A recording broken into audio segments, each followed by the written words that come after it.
Friends welcome back to my channel. तो आज video रे आमे डिस्कशन करने को जाऊे जो पीजीटी रो अपकमिंग रिक्रुटमेंट कथा विषय में आपण माने कहवाक जाऊँगी।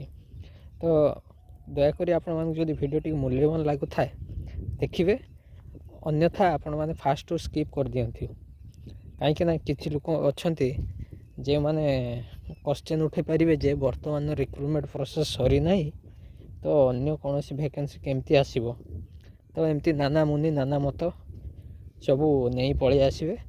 तो से प्रथम रू कहूँ से भिडियो प्लीज स्किप कर दिंतु। ओके, तो मु गोटे लास्ट भिडियो आपण को गोटे छोट भिडियो आनी जे जो रेजल्ट विषय मुझे सहित डिस्कसन करी, जहाँकि हूँ कौन माने रिजल्ट केवे आसीबो, जहाँकि कहा पाखर तार सठिक इनफॉरमेशन नहीं, किंतु आपण मानू कौन दरकार ना आपण मानू मिछ प्रतिश्रुति दरकार, जहाँकि आपण मानू खुशी कर चलो।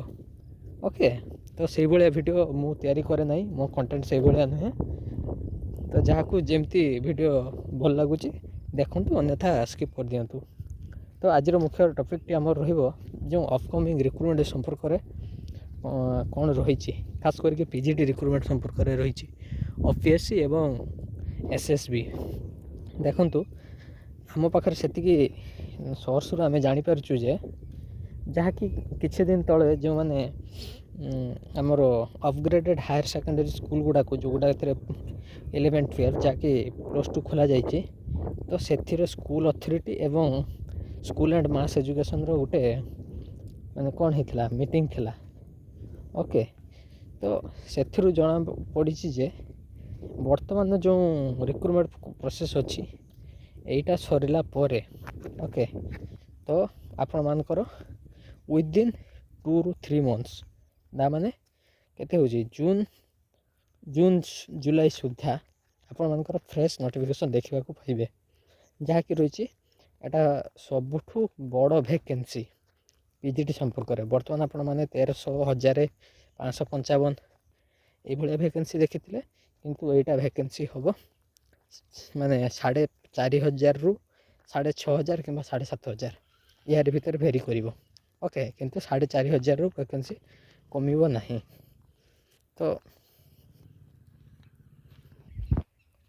बर्तमान मु कहूँ जे वैकेंसी रो एग्जैक्ट फिगर एबेरू कही हम ना, किंतु आपण मैंने जानतु एटा गोटे बड़ वैकेंसी आसवा जीव। तो मिनिमम आपंकर 4500 धरतु।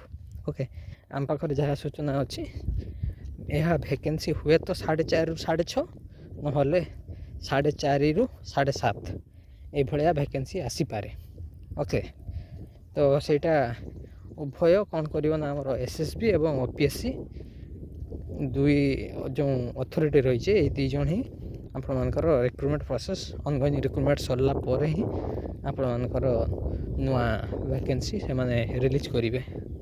तो जो मानू खबर मिछ लगुच से माने पढ़ापढ़ी बंद कर दिंतु एवं आजिकाली कौन हो रिजल्ट वेट करूँ।